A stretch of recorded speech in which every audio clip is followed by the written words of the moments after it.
अरे कमरे से बाहर निकलो तो लाइट ऑफ कर देना। अक्सर माँ को आपने चिल्लाते हुए सुना होगा। ये हर घर की कहानी है। घर पर अक्सर हमारे बड़े हमें सिखाते हैं कि अगर किसी चीज को यूज नहीं कर रहे हो तो प्लीज आप उसे स्विच ऑफ कर सकते हैं, फैन हो या फिर लाइट्स हो। कई लोग ऑफिस में भी ये सोच सोच कर पंखा, लाइट, एसी ऑन छोड़ जाते हैं कि बिल कौन सा उन्हें भरना है। नतीजा वेस्ट ऑफ इलेक्ट्रिसिटी। लेकिन कई बार बड़े बड़े होटल्स में आपने देखा होगा कि कमरे की लाइट तभी ऑन होती है जब आप दरवाजा खोलकर अंदर जाते हैं और कमरे से बाहर निकलते ही लाइट अपने आप बंद हो जाती है। अगर आप कमरे में हैं और कोई मूवमेंट नहीं कर रहे हैं तो भी लाइट ऑफ हो जाती है। तो ऐसा कमरे में लगे मोशन सेंसर्स की वजह से होता है। मसलन अगर आप गलती से लाइट ऑन रखकर सो गए तो भी लाइट ऑफ हो जाती है। स्विच दबाकर लाइट ऑन या ऑफ करने को मैनुअल प्रोसेस कहते हैं और सेंसर्स की मदद से जब वही लाइट्स अपने आप चालू या बंद होते हैं तो उसे कहते हैं ऑटोमेशन प्रोसेस। तो आज की डॉक्यूमेंट्री ऑटोमेशन पर बेस्ड है। जानेंगे ऑटोमेशन का पूरा कच्चा चिट्ठा। स्वागत है आपका infinitystream.tv पर। तो चलिए एक्सप्लोर करते हैं द ऑटोमेशन। इसी कॉन्सेप्ट को चलिए डिटेल में समझते हैं। इंडस्ट्रियल लेवल पर अगर किसी फैक्ट्री को ले तो वहां प्रोडक्शन के लिए एक स्टार्ट पॉइंट और एक फिनिश पॉइंट होता है। स्टार्ट पॉइंट से रॉ मटेरियल्स को प्रोडक्शन लाइन पर लाया जाता है और फिनिश पॉइंट आते आते हमें मिलता है ready to ship final product. इन दोनों पॉइंट्स के बीच में होता है एक प्रोसेस जो मैनुअल भी हो सकता है और ऑटोमेटिक भी। मैनुअल प्रोसेस में होते हैं वर्कर्स या लेबर्स जो हाथों से चीजों को अंजाम देते हैं। वहीं ऑटोमेटिक प्रोसेस में वर्कर्स तो होते हैं पर ज्यादातर काम ऑटोमेटिक टूल्स, रोबोटिक आर्म्स या कंप्यूटराइज्ड सिस्टम करते हैं। यहाँ वर्क फोर्स सुपरवाइजर की तरह काम करते हैं और क्वालिटी कंट्रोल पर ध्यान देते हैं। सपोज आप कपकेक्स का बिजनेस शुरू करना चाहते हैं, या तो आपको ये सारा काम हाथों से करना होगा। मसलन केक का बैटर तैयार करना, केक के सांचे में बैटर डालना, उनकी बेकिंग करना, फ्रीजर में डालना, उन्हें निकालना, उनकी गिनती करके उन्हें डब्बे में डालना, लेबलिंग और पैकेजिंग करना वगैरह है। क्योंकि बिजनेस की शुरुआत में आपका बजट टाइट होता है तो आप ये सारा काम कुछ वर्कर्स हायर करके करवा सकते हैं। यहाँ आपकी प्रोडक्शन कैपेसिटी एक लिमिटेड आउटकम देगी। एग्जाम्पल के लिए आप पूरे दिन के 1000 कपकेक्स बना रहे हैं, लेकिन जैसे जैसे आपका बिजनेस ग्रो करेगा, आपका मुनाफा बढ़ेगा, तब आप ऑटोमेटिक प्रोसेस की ओर बढ़ सकते हैं। आपने अपनी फैक्ट्री में ऑटोमेटिक टूल्स लगवाए जहां केक का बैटर एक ऑटोमेटिक आर्म तैयार करेगा। उसकी क्वालिटी, क्वांटिटी और temperature automatically test and control होंगे। प्रोडक्शन लाइन पर केक के सांचे में बैटर ऑटोमेटिकली डिस्पेंस होंगे और उनकी बेकिंग भी एक कंप्यूटराइज्ड सिस्टम की निगरानी में होगा। फिर पैकेजिंग हो या लेबलिंग, सब कुछ ऑटोमेटिक मशीनरी करेगी। अब आपकी फैक्ट्री का आउटपुट 1000 से 5000 कपकेक्स पर डे या उससे ज्यादा हो जाएगी। इस तरह आप मार्केट में डिमांड एंड सप्लाई की बराबरी कर पाएंगे। चीजों को ऑटोमेटिक प्रोसेस पर लाने का फायदा ये होता है कि किसी भी प्रोडक्शन लाइन पर एफिशिएंसी, स्पीड और एक्यूरेसी बढ़ जाती है, क्योंकि इंसान से गलती भी हो सकती है और ह्यूमन कैपेसिटी की लिमिटेशन होती है। अगर बैटर बनाने में किसी भी इंग्रेडिएंट की क्वांटिटी कम या ज्यादा हुई तो क्वालिटी बिगड़ सकती है और टेस्ट में फर्क आ सकता है। केक कम या ज्यादा बेक हुआ हो तो पूरा बैच कैंसिल हो सकता है। ऐसा हुआ तो बिजनेस बिगड़ सकता है, डूब सकता है और आपकी इन्वेस्टमेंट बेकार चली जाएगी।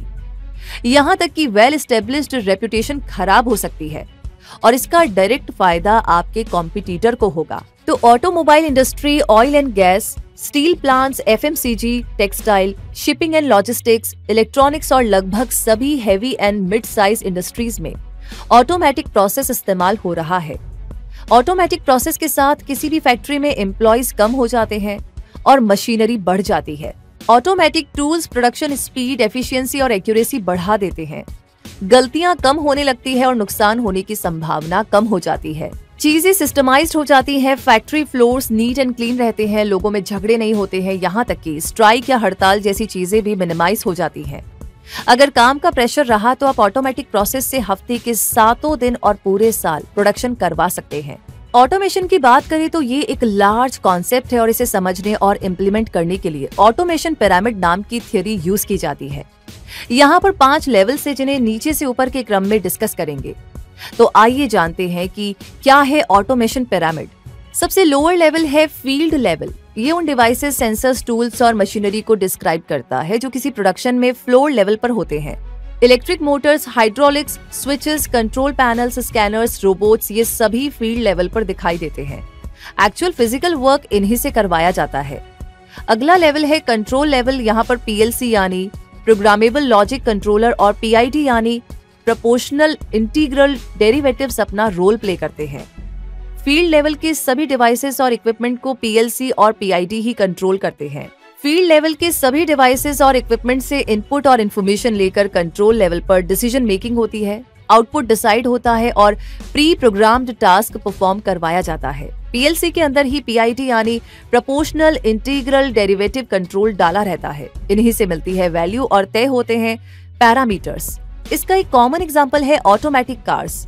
जब कार की स्टीयरिंग आपके हाथ में होती है तो आप स्टीयरिंग में बने स्विचेस से जो कमांड देते हैं, कंप्यूटर के सेंसर्स उसी हिसाब से पूरे इंजन को कंट्रोल करते हैं। जैसे लग्जूरियस कार में नॉर्मल मोड ड्राइविंग और स्पोर्ट्स मोड ड्राइविंग होती है। आप जो बटन दबाते हैं इंजन को उसी हिसाब से पावर मिलता है। पीआईडी यानी प्रोपोर्शनल इंटीग्रल डेरिवेटिव्स क्या है, इसका लॉजिक क्लियर करना हो तो रोबोटिक के ऊपर हमारी डॉक्यूमेंट्री जरूर से देखिएगा। उसमें पीआईडी को अच्छे से डिस्क्राइब किया गया है। अगर इंडस्ट्रियल पीआईडी कंट्रोल को देखें तो एक कॉमन पीआईडी है हीटर। जब इसे ऑन कर दिया जाता है तो सिस्टम को पता होता है कि कब टेम्परेचर को कम करना है, बढ़ाना है या एक सेट वैल्यू पर कंसिस्टेंट रखना है। ऑटोमेशन पिरामिड का अगला लेवल है सुपरवाइजरी लेवल। कंट्रोल लेवल में जहां पीआईसी होते हैं वहीं इस लेवल में होता है SCADA यानी कि स्काडा। इसे supervisory control and data acquisition कहते हैं। दोनों प्रीवियस लेवल से स्काडा कलेक्ट करता है और डेटा एंड इंफॉर्मेशन। स्काडा में ग्राफिकल यूजर इंटरफेस और ह्यूमन मशीन इंटरफेस होते हैं जिनसे रिमोटली डिवाइसेस को कंट्रोल किया जाता है। जैसे कि वाटर सप्लाई प्लांट्स में स्काडा यूज होते हैं जिनकी मदद से दूर से ही वाटर पंप्स को चालू या बंद किया जा सकता है। स्काडा की सबसे बड़ी खूबी ये है कि इससे मल्टीपल सिस्टम्स को कंट्रोल किया जा सकता है। सुपरवाइजरी लेवल के ऊपर होता है प्लानिंग लेवल। यहाँ पर एक कंप्यूटर मैनेजमेंट सिस्टम होता है जिसे MES या मैन्युफैक्चरिंग एग्जीक्यूशन सिस्टम कहते हैं। MES के हाथ में ही किसी प्लांट में पूरा मैन्युफैक्चरिंग सिस्टम होता है। मतलब रॉ मटेरियल्स डिसाइड करने से लेकर के फाइनल आउटपुट तक सब कुछ MES डिसाइड करता है। MES के चलते ही मैनेजमेंट को पता चलता है कि फैक्ट्री या मैन्युफैक्चरिंग यूनिट में क्या हो रहा है और वहीं से बेटर डिसीजन मेकिंग होती है। सिस्टम से जो भी डेटा मिलता है उसी को एनालिसिस करके मैनेजमेंट कंपनी की मैन्युफैक्चरिंग पॉलिसीज तय करती है। सबसे टॉप लेवल पर होता है मैनेजमेंट यानी कि board of directors, managing director, CFO, CEO वगैरह है। मैनेजमेंट को ERP या एंटरप्राइज रिसोर्स प्लानिंग भी कहते हैं। ERP बेसिकली कंप्यूटर सिस्टम होता है जहां से बाकी सभी लेवल्स को इंटीग्रेटेड रखा जाता है। यहीं से manufacturing, sales, purchase, investment control होता है और रखी जाती है ट्रांसपेरेंसी ताकि पूरी कंपनी सेम डायरेक्शन में काम कर सके और अचीव हो वो अल्टीमेट गोल जो कंपनी का टारगेट होता है। अगर आप कोई मैन्युफैक्चरिंग प्लांट लगाने जाएंगे तो आपको टाइप्स ऑफ ऑटोमेशन को समझना ही पड़ेगा जो आपको अपने प्लांट को समझने में मदद करेंगे और आप अपनी इन्वेस्टमेंट का भी हिसाब लगा पाएंगे और किसी पर्टिकुलर मशीन की वैल्यू को समझ पाएंगे। तो बेसिकली ऑटोमेशन 3 तरह के होते हैं, इन्हें भी एक एक करके समझ लेते हैं। सबसे पहले है फिक्स्ड ऑटोमेशन जिसे हार्ड ऑटोमेशन भी कहते हैं। यहाँ प्रोसेसिंग और असेंबली के बीच लगने वाले इक्विपमेंट को फिक्स्ड ऑटोमेशन कहते हैं जिन्हें इग्नोर नहीं किया जा सकता। यहाँ सिक्वेंशियल प्रोसेस को फॉलो किया जाता है, मतलब एक के बाद दूसरा ही आएगा, तीसरे पर जंप नहीं किया जा सकता। जैसे रोटी बनाने के लिए आप डब्बे से आटा निकालते हैं, उसे गूंथते हैं, उसका डो बनाते हैं, बेलते हैं और फिर तवे पर डालते हैं। यहाँ अगर बेलने के प्रोसेस को ना किया जाए तो मतलब आटे के डो को हाथ से फैलाइए या बेलन से गोल कीजिए, बेलना तो पड़ेगा ही, इससे आप जंप नहीं कर सकते। मतलब फिक्स्ड ऑटोमेशन एक सीक्वेंस को फॉलो करता है। फिक्स्ड ऑटोमेशन के एग्जांपल्स है automated assembly machines, chemical manufacturing processes, material handling, conveyor systems, paint and coating automation process वगैरह है। तो आपको कपकेक्स वाला बिजनेस याद है ना? अगर किसी भी एक प्रोडक्शन प्रोसेस को आप मिनिमाइज करेंगे तो आपका काम बिगड़ेगा या टाइम ज्यादा लगेगा और क्वालिटी से कॉम्प्रोमाइज करना पड़ेगा। ऑटोमोबाइल इंडस्ट्रीज में ज्यादातर फिक्स्ड ऑटोमेशन ही यूज होता है। इसके बाद अगला टाइप ऑफ ऑटोमेशन है प्रोग्रामेबल ऑटोमेशन। इसे किसी भी सीक्वेंस ऑफ ऑपरेशन के बीच में जरूरी बदलाव करने के लिए इम्प्लीमेंट किया जाता है। प्रोग्रामेबल ऑटोमेशन को मैनुअल चेंज ओवर ऑटोमेशन भी कहते हैं। प्रोडक्शन कॉन्फ़िगरेशन के हिसाब से असेंबली लाइन पर ये चेंजेस किए जाते हैं। जैसे कि अगर आप किसी ढाबे पर गए और आपने आलू पराठा ऑर्डर किया, अब नॉर्मल साइज के पराठे के लिए एक स्मॉल तवा काफी होता है, लेकिन अगर कोई बाहुबली पराठा खाने आ जाए तो सारे इंग्रेडिएंट्स वही होते हैं, बस साइज बड़ी होती है और उस बड़े साइज के पराठे के लिए छोटे तवे को हटाकर एक बड़ा तवा चूल्हे पर रखा जाता है और बाहुबली पराठा डिमांड के हिसाब से पका दिया जाता है। तो यही है प्रोग्रामेबल ऑटोमेशन। कंस्ट्रक्शन साइट्स पर इंजीनियर्स और इलेक्ट्रिशियंस जो टूल्स यूज करते हैं वो भी प्रोग्रामेबल ऑटोमेशन का एग्जाम्पल है। हाथ में ड्रिल मशीन तो सेम होती है, बस रिक्वायरमेंट के हिसाब से ड्रिलिंग बिट्स को बदला जाता है और स्पीड को एडजस्ट कर दिया जाता है। अब आगे तीसरा ऑटोमेशन है फ्लेक्सिबल ऑटोमेशन, जिसे सॉफ्ट ऑटोमेशन भी कहते हैं।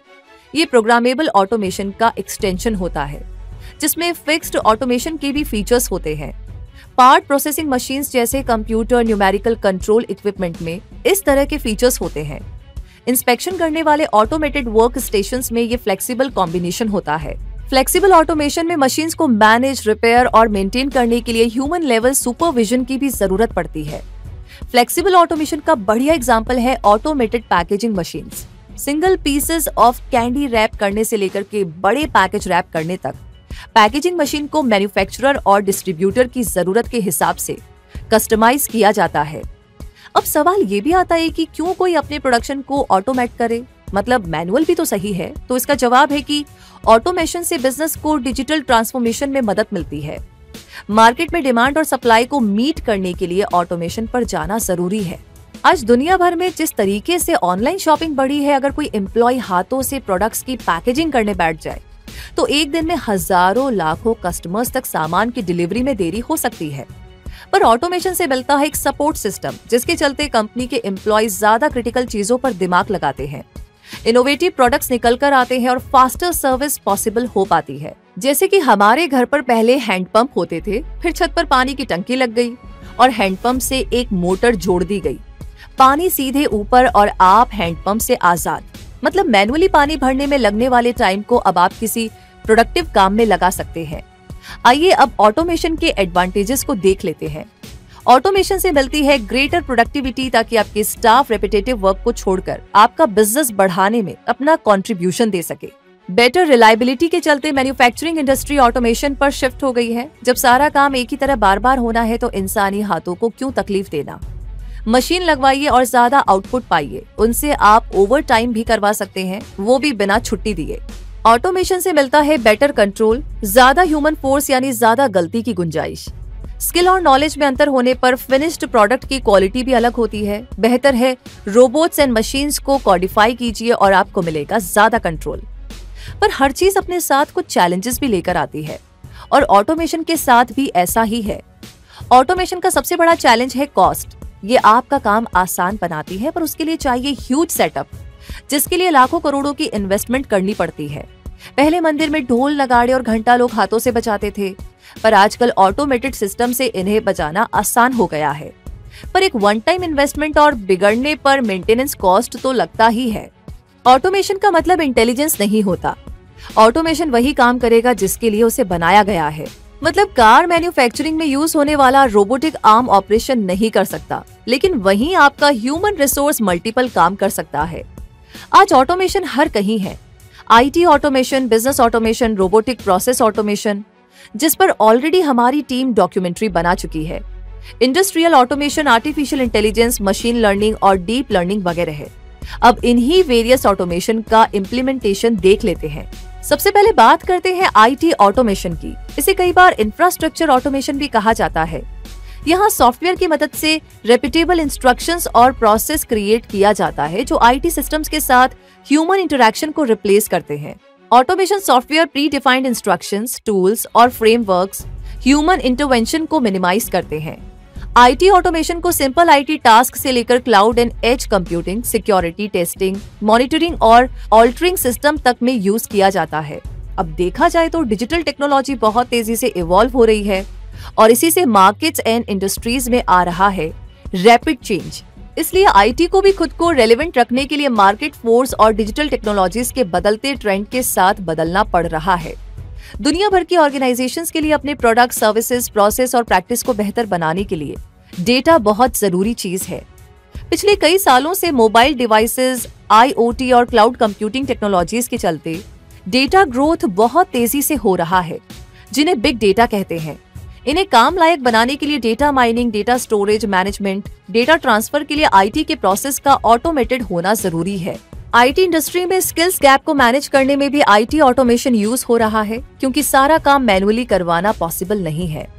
Machine learning, artificial intelligence, deep learning, content management, document processing, document management, work flow automation, decision management और प्रोसेस मैपिंग भी आईटी ऑटोमेशन का हिस्सा है। अब बात करते हैं बिजनेस ऑटोमेशन की, जहां टेक्नोलॉजी को अप्लाई करते हुए रेपिटेटिव टास्क करने पड़ते हैं और एम्प्लॉयज को फ्री कर दिया जाता है ताकि वो हायर वैल्यू वाले काम कर सके। इसके लिए बिजनेस प्रोसेस ऑटोमेशन यानी बीपीए, रोबोटिक प्रोसेस ऑटोमेशन यानी RPA and AI powered automation की जरूरत पड़ती है। बिजनेस ऑटोमेशन के भी 3 टाइप्स होते हैं, जैसे बेसिक ऑटोमेशन। इसमें बेसिक एंड सिंपल टास्क को बहुत ही कम कोडिंग या ना के बराबर कोडिंग से ऑटोमेटेड किया जाता है। बहुत सी कंपनीज शॉर्ट टर्म कॉन्ट्रैक्ट्स पर एम्प्लॉयज हायर करते हैं। अब उन एम्प्लॉयज का ऑन बोर्डिंग प्रोसेस ऑटोमेटेड होता है ताकि काम जल्दी हो। दूसरा है प्रोसेस ऑटोमेशन, जिससे काम बहुत तेजी से होता है। जैसे किसी एमएनसी में जॉब ओपनिंग निकली, अब उस पे हजारों एप्लीकेंट्स अपना रिज्यूमे डालते हैं, तो कौन सा कैंडिडेट सूटेबल है, किसकी क्वालिटी एंड स्किल्स उस जॉब ओपनिंग से मैच करती है, ये सब कुछ डिसाइड करने के लिए प्रोसेस ऑटोमेशन यूज होता है। तीसरा है एडवांस्ड ऑटोमेशन, जहां पर कॉम्प्लेक्स प्रोसेस परफॉर्म करने के लिए ह्यूमंस के बदले रोबोट्स को लगाया जाता है ताकि किसी डेंजरस काम के लिए ह्यूमन लाइफ को रिस्क पर ना डाला जाए। Machine learning, natural language processing और एनालिसिस से एडवांस्ड ऑटोमेशन तैयार किया जाता है। बिजनेस ऑटोमेशन बढ़ने की एक और वजह है स्किल्ड आईटी प्रोफेशनल्स की कमी। साल 2015 में यूएसए में एक स्टडी की गई थी, तो पता चला कि पूरे देश में सिर्फ 50,000 कंप्यूटर साइंस ग्रेजुएट्स निकल रहे हैं, जबकि जरूरत 5 लाख की है। इसलिए आईटी इंडस्ट्री और तेजी के साथ ऑटोमेशन की ओर दौड़ने लगी है। इसके बाद आता है रोबोटिक प्रोसेस ऑटोमेशन। यहाँ सॉफ्टवेयर रोबोट्स को यूज करके रेपिटेटिव टास्क करवाए जाते हैं, जो पहले ह्यूमन रिसोर्सेज से करवाए जाते थे। इस एग्जाम्पल से समझते हैं। कॉल सेंटर ऑपरेशंस में क्या होता है, जब कोई कस्टमर सर्विस नंबर पर कॉल लगाता है तो जो टिपिकल क्वेरीज होती हैं उसे कस्टमर सर्विस एजेंट्स को भेजती जाती हैं। जब कस्टमर अपना प्रॉब्लम बताता है तो कस्टमर सर्विस एजेंट्स, जो अजय, विजय, सीता, गीता कोई भी हो सकता है, वो आपकी डिटेल्स अपने कंप्यूटर स्क्रीन पर देखते हैं और यहीं पर इनकी मदद करते हैं आरपीए, जो कस्टमर से रिलेटेड सभी डेटा को कंप्यूटर स्क्रीन पर ले आते हैं। इसके अलावा जब आप ऑनलाइन कुछ ऑर्डर करते हैं तो प्रोडक्ट को कार्ट में डालने के बाद आप बिलिंग प्रोसेसेस की ओर बढ़ते हैं। यहाँ एड्रेस डालने से लेकर आपका ऑर्डर रिसीव करके बिल जनरेट करना, ईमेल पर बिल की सॉफ्ट कॉपी भेजना और आपको एसएमएस और व्हाट्सएप अलर्ट भेजना, सब कुछ आरपीए सिस्टम ही करता है। अगला ऑटोमेशन है इंडस्ट्रियल ऑटोमेशन। इस थ्रू आउट द डॉक्यूमेंट्री हम डिस्कस करते आए हैं कि आपको कपकेक वाला एग्जाम्पल और ऑटोमेशन पिरामिड तो याद ही होगा। आई होप वहां से आप इंडस्ट्रियल ऑटोमेशन को अच्छे से समझ पाएंगे।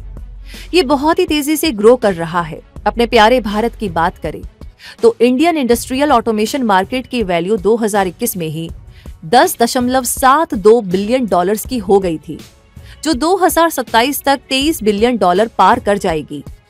Car manufacturing, mobile and electronic devices manufacturing, बड़ी बड़ी फैक्ट्रीज में लगे स्कैनर्स, मेडिसिन फैक्ट्री में लगे automatic bottling and packaging, ready to cook pizza पर टॉपिंग्स डालने वाले मशीन्स, टेक्सटाइल इंडस्ट्री में कपड़ों की कटिंग और सिलाई machine, laser guided cutting, printing press में हाइड्रोलिक्स, लिस्ट बहुत लंबी है। ये सभी इंडस्ट्रियल ऑटोमेशन के एग्जांपल्स है।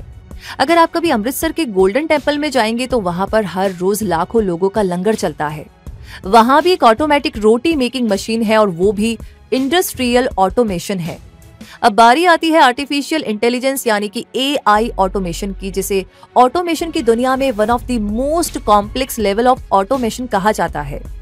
ऑटोमेशन में आर्टिफिशियल इंटेलिजेंस को जोड़ने का मतलब है मशीन्स अपने आप अपने प्रीवियस लर्निंग एक्सपीरियंस से सीखेंगे, पास्ट सिचुएशन पर बेस करके डिसीजंस लेंगे। यूट्यूब पर आपने क्या वीडियोस देखे हैं उसी डेटा को कलेक्ट करके आपको वैसी ही प्लेलिस्ट रेकमेंड की जाती है। तो ऐसा कौन करता है? ऐसा करता है AI enabled software. Artificial intelligence यानी कि एआई ऑटोमेशन का ही एक पार्ट है। मशीन लर्निंग जो एक जनरल टर्म है जिसे एक्सटेंसिव कलेक्शन ऑफ एल्गोरिथम्स को डिस्क्राइब करने के लिए यूज किया जाता है।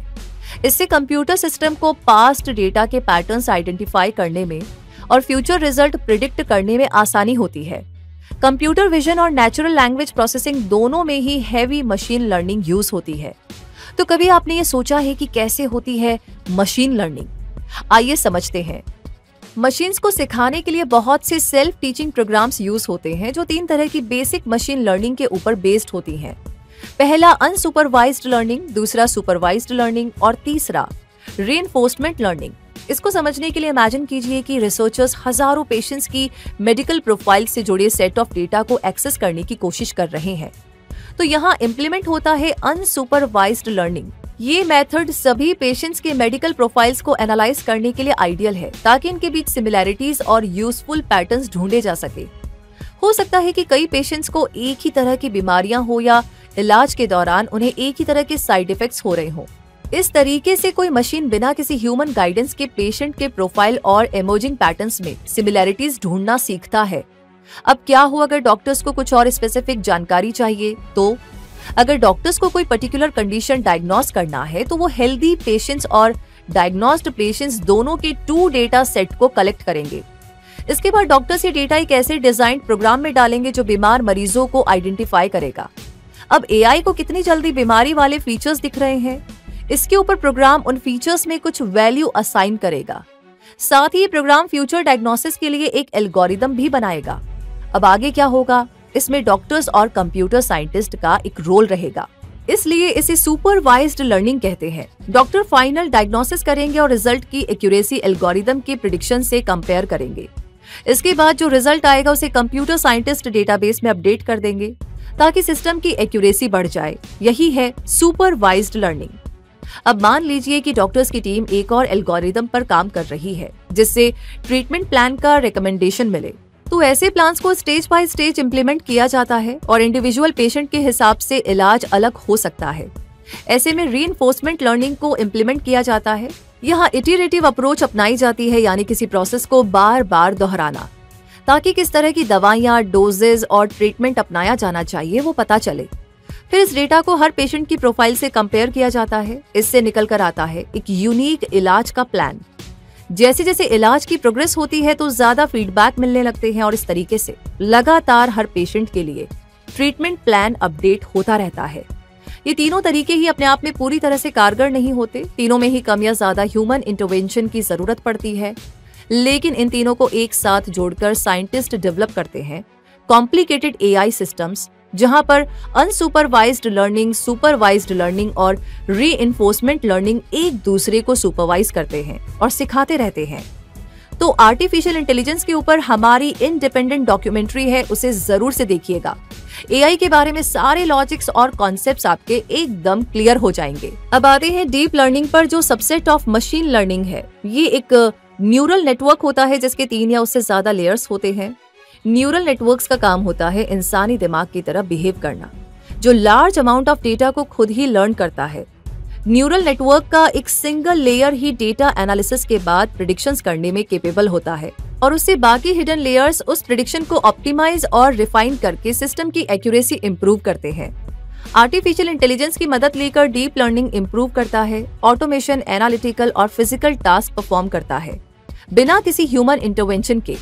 डीप लर्निंग टेक्नोलॉजी हमारी डे टू डे लाइफ को इम्प्रूव करती है और टेक्नोलॉजी पर हमारी डिपेंडेंसी बढ़ाती है। रोजमर्रा की जिंदगी में यूज होने वाले प्रोडक्ट्स और सर्विसेज जैसे voice enabled TV remotes, voice command searching, credit card fraud detection और इमर्जिंग टेक्नोलॉजीज जैसे सेल्फ ड्राइविंग कार्स में डीप लर्निंग डाली जाती है। ऑटोमेशन को समझने के बाद करियर को डिस्कस करना तो बनता है।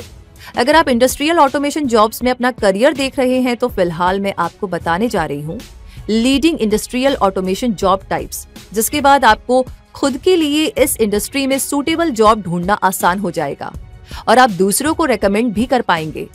सबसे पहले बात करते हैं ऑटोमेशन टेक्नीशियन की। तो इनका काम होता है रूटीन डायग्नोस्टिक चेकिंग करना, इलेक्ट्रिकल इंस्ट्रूमेंट्स को रिपेयर और मेंटेन करना, इलेक्ट्रिकल वायरिंग करना और मैकेनिकल प्लम्बिंग करना। एक ऑटोमेशन टेक्नीशियन के स्किल सेट की बात करें तो ये इलेक्ट्रॉनिक्स, मशीन्स और प्रोग्रामेबल लॉजिक कंट्रोलर के जानकार होते हैं। अगला जॉब टाइप है फील्ड सिस्टम इंजीनियर। इन्हें ऑन साइट ट्रैवल करना पड़ता है और अपने कस्टमर्स को टेक्निकल डायरेक्शंस देने पड़ते हैं, इंस्टॉलेशंस करवाने पड़ते हैं, कंप्यूटर प्रोग्रामिंग में फील्ड रिलेटेड एडजस्टमेंट करने पड़ते हैं और ऑटोमेटेड इक्विपमेंट की कमीशनिंग भी इनको देखनी पड़ती है। वैसे हमारी लिस्ट में अगला है ऑटोमेशन इंजीनियर। इनका काम होता है ऑटोमेटेड मशीन्स को डिजाइन, प्रोग्राम, सिमुलेट और कमीशन करना। साथ ही प्लांट पर प्रोसेस रिलेटेड जॉब्स भी यही मॉनिटर करते हैं। कंपनी कितनी बड़ी है उस लिहाज से इन्हें एक, दो या फिर ये सारे काम देखने पड़ते हैं। हमारी लिस्ट में अगले प्रोफेशनल्स है इंडस्ट्रियल ऑटोमेशन सेल्स इंजीनियर, जो ऑटोमेशन इंजीनियर के सारे जॉब्स एंड ड्यूटीज करने में सक्षम होते हैं। साथ ही फील्ड सिस्टम इंजीनियर और टेक्नीशियन की एडिशनल जिम्मेदारी भी लेनी पड़ती है। इनके पास ऑटोमेशन सॉल्यूशंस की सेल्स कैसे करनी है, उसका डेवलपमेंट प्लान और एग्जीक्यूशन आइडियाज भी होते हैं। अब अगर इनकी अर्निंग की बात करें तो ये डिपेंड करता है कि आप किस देश में काम कर रहे हैं। पर ग्लोबल इकोनॉमी को देखें तो यूएसए और जर्मनी में ऑटोमेशन जॉब्स की बहुत डिमांड है। ऑटोमेशन इंजीनियर की एवरेज सैलरी यूएसए में लगभग $90,000 सालाना और जर्मनी में 81,000 पाउंड सालाना होती है। ये कैंडिडेट की नॉलेज, स्किल और एक्सपीरियंस के हिसाब से कम और ज्यादा हो सकती है। इंडिया में ये 2 लाख से 11 लाख रुपए तक हो सकती है और एवरेज सैलरी 5 लाख रुपए सालाना हो सकती है। जॉब टाइप्स तो हमने देख ही लिया। अब जरा उन सवालों की और रुख करते हैं जो इंडस्ट्रियल ऑटोमेशन जॉब्स में एक कैंडिडेट से आम तौर पर पूछी जाती हैं। मतलब हम यहाँ पर आपको सिर्फ डॉक्यूमेंट्रीज ही नहीं दिखाते, जॉब इंटरव्यू की तैयारी भी करवाते हैं। तो ये सवाल काफी एक्सपर्ट एडवाइस एंड रिसर्च के बाद निकल कर आए हैं और यही पूछे जाएंगे। इसकी श्योरिटी नहीं है पर पॉसिबिलिटी है, तो इनके अलावा भी अपनी तैयारी मजबूत रखिएगा। तो ऑटोमेशन इंजीनियर इंटरव्यू में कैंडिडेट से पूछा जा सकता है कि बताइए IEC 1131 वाले 5 प्रोग्रामिंग लैंग्वेजेस कौन कौन से है। जवाब है instruction list, structure text, ladder diagram, function block diagram और सिक्वेंशियल फंक्शन चार्ट। बढ़ते हैं सवाल नंबर 2 की ओर। PID बेस्ड कंट्रोल सिस्टम को एक्सप्लेन कीजिए। जवाब है PID को क्लोज लूप कंट्रोल में यूज किया जाता है। डॉक्यूमेंट्री में ऑटोमेशन पिरामिड को डिस्कस करते हुए PID का जिक्र आ चुका है, आप उसे दोबारा देखिएगा। तीसरा सवाल हो सकता है PLC और DCS के बीच क्या डिफरेंस है। जवाब है PLC या programmable logic controller automated system में एक कंप्यूटर सिस्टम को कंट्रोल करता है, वहीं DCS या डिस्ट्रीब्यूटेड कंट्रोल सिस्टम PLC जैसा ही होता है और एक साथ मल्टीपल कंप्यूटर सिस्टम्स को कंट्रोल कर सकता है। आपकी स्क्रीन पर अगला सवाल है एनकोडर क्या है। इसका जवाब है कि एनकोडर एक रोटरी डिवाइस है जो एंगुलर मोशन में डिजिटल पल्सेस का आउटपुट जनरेट करता है। एनकोडर में एक व्हील होता है जिसमें ऑल्टरनेटिंग क्लियर स्ट्रिप्स होते हैं, जिसके अंदर से ऑप्टिकल सेंसर्स गुजरते हैं और डिजिटल आउटपुट प्रोड्यूस होते हैं। अगला सवाल है ऑटोमेशन में यूज होने वाले अलग अलग कंपोनेंट्स कौन कौन से हैं। तो जवाब ये रहेगा कि सबसे पहले होते हैं सेंसर्स जो कि टेम्परेचर, प्रेशर और हीट सेंसर्स होते हैं। फिर आते हैं ट्रांसमीटर्स जो कि रॉ सिग्नल्स को कंट्रोल सिस्टम में भेजते हैं। कंट्रोल सिस्टम में होते हैं PLC, PID, DCS और आउटपुट डिवाइसेस। इनके अलावा होते हैं एक्यूटेटर्स, ड्राइव्स और कंट्रोल वॉल्व्स। फिलहाल ये 5 सवाल ही रहने देते हैं क्योंकि सारे सवाल डिस्कस करने के लिए अलग से डॉक्यूमेंट्री बनानी पड़ेगी। तो अगर ऑटोमेशन की पढ़ाई करनी है तो JK Lakshmipat university Jaipur, IIT Kanpur, ICFAI tech Hyderabad, school of engineering university of petroleum and energy studies Dehradun, Srinivas university Mangalore, KG Somaiya college of engineering Mumbai से डिग्री ले सकते हैं। इनके अलावा देश भर में ऐसे ढेर सारे इंस्टीट्यूट्स हैं जिन्हें आप अपनी सुविधा के हिसाब से चूज कर सकते हैं। अब एक और सवाल। एक्चुअली मैं कुछ ज्यादा ही सवाल पूछती हूँ, हाँ, लेकिन क्या करें, किसी जगह पहुँचने के लिए सवाल बहुत जरूरी है। आपको हॉलीवुड मूवीज पसंद है? अगर हाँ तो आपने अर्नोल्ड श्वार्ज़ेनेगर की टर्मिनेटर सीरीज वाली movie terminator 3 rise of the machines तो जरूर से देखी होगी। अब ये राइज ऑफ द मशीन्स जो टर्म्स यूज की गई है, क्या ऑटोमेशन के चलते हम भी उसी ईरा की ओर बढ़ रहे हैं? चलिए पता करते हैं। आज ऑटोमेशन के चलते मशीन्स एयरक्राफ्ट को सेफली लैंड कर सकते हैं, कैंसर का पता लगा सकते हैं और स्टॉक मार्केट ट्रेडिंग कर सकते हैं। हम एक्चुअली ऐसे ऑटोमेशन एज की ओर बढ़ रहे हैं जैसा पहले कभी नहीं देखा गया है। 2013 में यूएसए में एक स्टडी की गई थी जिसमें कहा गया था कि अगले 2 दशकों में यानी 2033 तक यूएसए में सभी तरह के जॉब्स का आधा काम ऑटोमेशन से रिप्लेस हो जाएगा। पर आप सोच रहे होंगे कि ऑटोमेशन तो काफी टाइम से मौजूद है, तो इस बार ऐसा क्या खास है? तो ह्यूमन सिविलाइजेशन के अतीत को देखें तो पहले चीजें बहुत सिंपल थी, पर इनोवेशंस के चलते चीजें आसान होती गई और प्रोडक्टिविटी बढ़ती चली गई। इन इनोवेशंस के चलते बहुत से जॉब्स गए, पर साथ ही नए तरह के जॉब्स भी क्रिएट हुए। इससे लोगों का लिविंग स्टैंडर्ड भी बेहतर हुआ। मतलब एक लंबे समय तक हम सिर्फ खेती और किसानी करते रहे, पर इंडस्ट्रियल रेवोल्यूशन के चलते प्रोडक्शन जॉब्स बढ़े और ऑटोमेशन का विस्तार होता चला गया।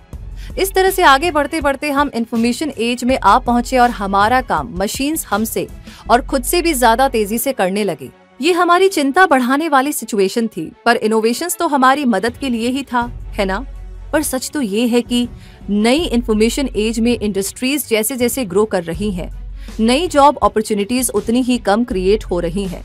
अगर 1979 में जनरल मोटर्स ने 8 लाख एम्प्लॉयज की मदद से $11 बिलियन का बिजनेस किया, तो वहीं 2012 में गूगल ने सिर्फ 58,000 एम्प्लॉयज की मदद से $14 बिलियन का बिजनेस किया था। लेकिन ये सभी इंडस्ट्रीज पर इक्वली लागू नहीं होता है। ऑटोमोबाइल इंडस्ट्री में लगभग 100 सालों का इतिहास देखें तो इनोवेशन के बावजूद भी यहाँ नई जॉब्स बहुत ही कम क्रिएट हुई, लेकिन इलेक्ट्रिक कार्स अब ढेर सारे नई जॉब्स क्रिएट करेंगी।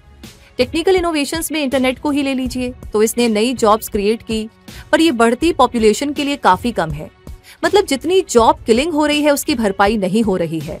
ब्लॉकबस्टर नाम की कंपनी रेंट पर डीवीडी प्रोवाइड करती थी और 2004 में अपने पीक पर इसने 84,000 एम्प्लॉयज के साथ $6 बिलियन का मुनाफा कमाया।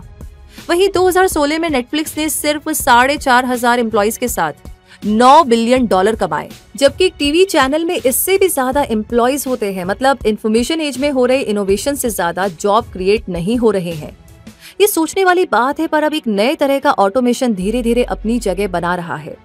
इसे समझने के लिए हमें पहले खुद को समझना होगा। हमारी तरक्की हमारे काम की अलग अलग कैटेगरीज पर डिपेंड करके हुई है। जैसे जैसे हम एडवांस होते गए, हमारा काम उतना ही स्पेशलाइज्ड होता गया।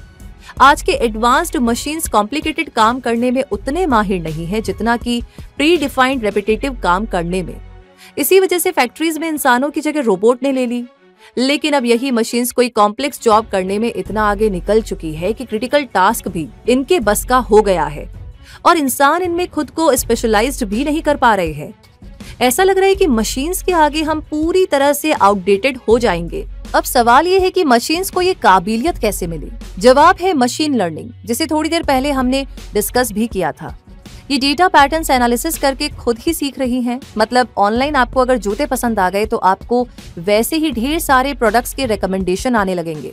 मशीन लर्निंग दिन पर दिन और बेहतर होती जा रही है, क्योंकि हम लगभग हर चीज के बारे में डेटा गैदर कर रहे हैं। मतलब हम क्या खाते हैं, क्या कम्युनिकेट करते हैं, क्या पहनते हैं, कहाँ घूमने जाते हैं और क्या जॉब करते हैं, लगभग सब कुछ मशीन्स को पता है। ऐसे ही बिग डेटा की मदद से ऑटोमेटेड मशीन्स को पता चल रहा है कि हम इंसान कोई चीज कैसे करते हैं और वो उन्हीं को समझकर खुद को हमसे भी ज्यादा बेहतर बना ले रही हैं। यही मशीन्स बन रही है जॉब किलर्स और कई केसेस में ये फ्री टू यूज है। अब जब ये इम्प्रूव हो रही है तो हमें बस इनकी कोडिंग बदलनी पड़ती है। फिजिकल चेंजेस ज्यादा नहीं करने पड़ रहे हैं। इनसे इनको फास्ट बनने की काबिलियत मिल रही है, पर कितना फास्ट? चलिए हम इसे एग्जाम्पल से समझते हैं। सपोज किसी कंपनी ने अपने कंस्ट्रक्शन के काम में मिडिल एजेंट को हटाया और वही काम कम कॉस्ट में फ्रीलांसर्स को दे दिया। अब मिडिल एजेंट के बदले सारा काम फ्रीलांसर्स कर रहे हैं, तो इनकी परफॉर्मेंस को एक ऑटोमेशन सॉफ्टवेयर ट्रैक कर रहा है। इस तरह से फास्टर आउटपुट देने वाले फ्रीलांस कैंडिडेट्स को रखा गया और बाकियों को हटा दिया गया। तो मिडिल एजेंट की जॉब गई और कुछ फ्रीलांसर्स की। कंपनी ने देखा कि उसका 50% खर्चा कम हो गया। इस तरह से कंपनी ने अगले साल और 25% की कॉस्ट कटिंग कर ली। इसी तरह लगभग हर एरिया में, हर फील्ड में मशीन्स इंसानों से बेहतर साबित हो रही हैं। फार्मासिस्ट से लेकर के रेडियोलॉजिस्ट, एनालिस्ट से लेकर के प्रोग्रामर्स, कैशियर से लेकर के बैंक टेलर्स, यहाँ तक कि अनस्किल्ड जॉब में भी ऑटोमेशन आ गया है। इनके चलते रातों रात जॉब्स की कमी हुई है। बच रहे हैं सिर्फ गिने चुने लोग। अब नतीजा ये निकल रहा है कि बढ़ती आबादी के लिए हमें नए जॉब्स बहुत तेजी से निकालने पड़ेंगे। पर पुराने जॉब्स को नए जॉब से सब्स्टिट्यूट करना सॉल्यूशन नहीं है, क्योंकि कई केसेस में ये पॉसिबल ही नहीं होता। टाइपराइटर की जगह कंप्यूटर आ गया, पर सभी टाइपराइटर्स कंप्यूटर नहीं सीखेंगे। कुछ के लिए अफोर्ड करना पॉसिबल नहीं है, तो किसी में उतनी बुद्धि और एनर्जी नहीं है। लेकिन दिक्कत यह है कि जनरेशन बाय जनरेशन जॉब्स बढ़ने के बदले घटती गई। 21st सेंचुरी के पहले 10 सालों में बढ़ती आबादी के लिए हर महीने सिर्फ यूएसए में ही 1.5 लाख जॉब्स की जरूरत थी, पर ऐसा नहीं हुआ। इससे स्टैंडर्ड ऑफ लिविंग पर जबरदस्त असर पड़ा। इंफॉर्मेशन एज में जब इनोवेशन होना शुरू हुआ तब ज्यादा जॉब्स क्रिएट हुए और स्टैंडर्ड ऑफ लिविंग बेहतर हुआ। पर 2005 में अगर पूरे देश की आबादी ने सपोज 1 लाख घंटे काम किया और प्रोडक्टिविटी 50% बढ़ा दी, तो 2020 आते आते भी 1 लाख घंटे ही काम हो रहा है, जबकि इन 15 सालों में आबादी काफी बढ़ चुकी है। इस वजह से पढ़ाई और डिग्री के साथ भी लोग अपनी काबिलियत से लो लेवल का जॉब करने को मजबूर हैं। तो finally new era of the information age, innovation और ऑटोमेशन के चलते पूरे मैनकाइंड के आगे ऐसी सिचुएशन आ गई है जैसा पहले कभी नहीं देखा गया। सालों पहले शुरू हुआ ये दौर अभी भी जारी है, जहां ये साफ दिख रहा है कि मशीन्स और ऑटोमेशन हमारा काम, हमारी जॉब जरूर से छीन लेंगे। ग्लोबल इकोनॉमी कंज्यूमर्स और कंजप्शन पर बेस्ड है, पर अगर लोगों के पास काम ही कम होगा तो प्रोडक्शन तो चलता रहेगा, पर कंज्यूमर्स और बायर्स कम हो जाएंगे। कंज्यूम वही करेंगे जिनके पास पैसा है। इससे होगा ये कि अमीरों के पास पैसा होगा ऑटोमेशन और मशीन्स को कंट्रोल करने के लिए, और वो पूरी दुनिया को कंट्रोल करेंगे। उम्मीद करते हैं ऑटोमेशन दुनिया भर की सोसाइटीज को चेंज करे और इक्वालिटी लाए। इसीलिए ऐसे लॉज एंड रूल्स की जरूरत है जहां पर हम इंसानों के लिए कम से कम एक यूनिवर्सल बेसिक इनकम हो, क्योंकि राइज ऑफ द मशीन्स वाली थ्योरी के हिसाब से मशीन्स एंड ऑटोमेशन आ नहीं रहे बल्कि आ चुके हैं। तो ये था InfinityStream.tv के नजरिए से ऑटोमेशन और इसका पूरा कच्चा चिट्ठा। आपको और क्या क्या देखना पसंद है हमें जरूर बताइए और अपना फीडबैक शेयर कीजिए। उम्मीद है हमारी टीम की मेहनत आपको पसंद आ रही है और आपका नॉलेज बैंक बढ़ रहा है। तो देखते रहिए InfinityStream.tv और रूबी आप सभी के लिए कहेगी धन्यवाद।